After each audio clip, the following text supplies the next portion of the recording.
Wednesday evening, April 11th, in a noisy coal docks. After several days of windy weather, the wind has died right back.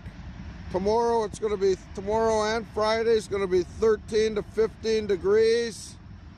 Very little wind, which will give the perchers a chance to get back out on the lake and catch some of those 2-pound perch in high numbers.